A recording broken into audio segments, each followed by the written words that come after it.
Instead of Mandarin, they learned how to fish, how to transform old shirts and water bottles into river traps. They'd wait in the stream with their buckets, their eyes gleaming and their bodies completely still. Then, suddenly, a shout. "There! There's one!" Old Second remembers a thrust of the body. Gold, sinewy skin. The muscles taut and firmer than steel. He remembers, too, the weight of his brother's limbs as they leaned against him, not quite hugging, but almost. Now, decades later, he watches a similar kind of love outside his window. He may not understand the words or the signs, but he's aware of what's going on. A rent strike. The marchers are trying to save Chinatown. Like the mall on East Broadway, with the Fuzhou kiosks and the decades-old restaurant on Eldridge Street. The marching started 3 hours ago. Small. A trickling of Chinese protesters walked down the street like shoppers.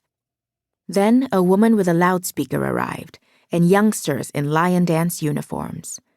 Passers-by joined in, and soon it became a crowd. From above, the marching resembles hugging.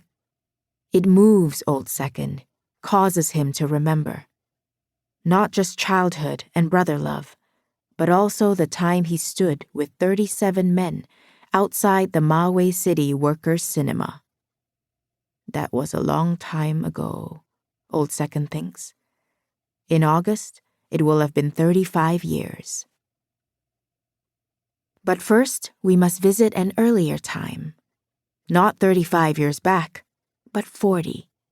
This is where the story begins, where a boy from the mountains learns that the wrong kind of laughter can kill. You've already met Old Second, but there are other characters too. Family members and neighbors who will remain in the background, like cardboard forests in a play. Mother and father, big sister, little sister, old third. The brother named eldest matters more to our story, but only by a little. He's the oldest son and works at a welding factory in Fuzhou. He's also the darling of the family, the one destined to be killed, and he dies in a factory accident in 1980. The other important characters are Old Second's youngest brother, Spring Chicken, and a neighborhood boy, age 16, who goes by the name 1.65 meters.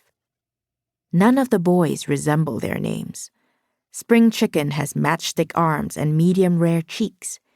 Instead of tanning, his skin burns under sunlight.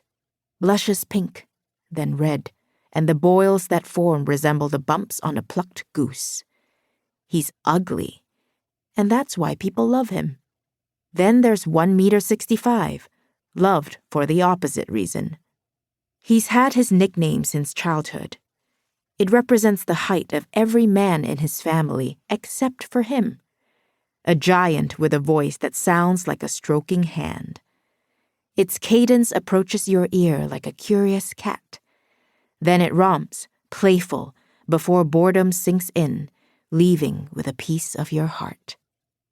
Which is what happens to Old Second. Summer 1980. A village without electricity or heat, and whose name literally means high mountain. One morning, eldest will leave for his factory job in Fuzhou, never to come back. No roads connect High Mountain with Fuzhou, so the journey will take an afternoon and an evening. Spring Chicken will watch eldest leave. His dark, round, curious eyes will stare until his brother dips out of sight. There are so many trees up here, so many places to hide. You can climb up a tree and disappear for hours. There's a reason high mountain kids don't play hide and seek, and it's not for lack of imagination. It's simply too easy to vanish. Too easy to climb into the leaves and forget that life exists. Today is Old Second's turn to collect firewood. He's already tied a bundle with rope and packed it into his basket. There's more to be gathered, but for now, he'll rest by the stream his brothers call River. In 2 hours, morning will have passed, and the sun will have reached its highest peak.